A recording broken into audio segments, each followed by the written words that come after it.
का आखिरी कमरा। एक समय की बात है, बरसों से उस हवेली के बारे में कहा जाता था कि जो अंदर गया वो या तो पागल हो गया या लौटा ही नहीं। गांव के बाहर खड़ी वह काली हवेली, जिसकी खिड़कियां हमेशा बंद रहती थी, और रात होते ही वहां से अजीब सी फुसफुसाहटें सुनाई देती थी, जैसे कोई नाम लेकर बुला रहा हो। सूरज एक युवा लेखक था और वो अपने डर को शब्दों में कैद करने के लिए मशहूर था।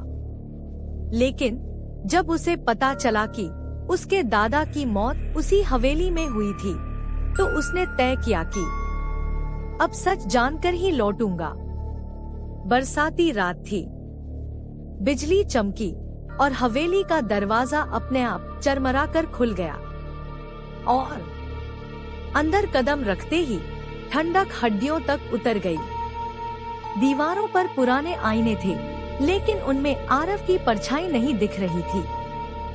तभी किसी ने उसके कान में फुसफुसाया, आखिरी कमरा, मत खोलना।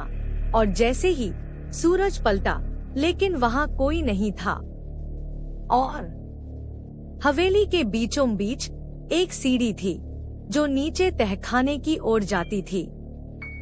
हर सीढ़ी पर खून जैसे पुराने धब्बे मिले, और तहखाने में एक डायरी मिली जिसमें लिखा था, बरसों से उस हवेली के बारे में कहा जाता था, जो अंदर गया वो या तो पागल हो गया या लौटा ही नहीं।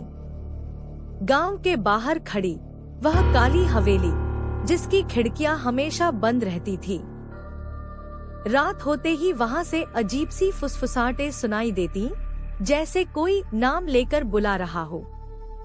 यह हवेली जिंदा है, यह डर से पलती है।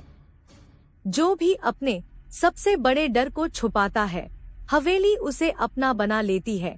सूरज के हाथ कांपने लगे, और उसी हवेली में ऊपर की मंजिल पर एक कमरा था, जो बिल्कुल काला, बिना खिड़की के, और दरवाजा खोलते ही सूरज ने खुद को देखा मरा हुआ।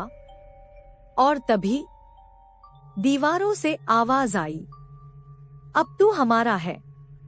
आईनों में कैद आत्माएं चीखने लगीं।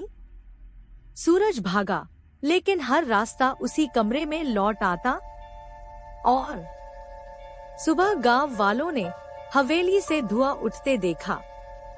दरवाजा खुला था, अंदर कोई नहीं था, सिर्फ एक नई डायरी पड़ी थी, जिस पर लिखा था, अगला लेखक कब आएगा। और हवेली मुस्कुरा रही थी,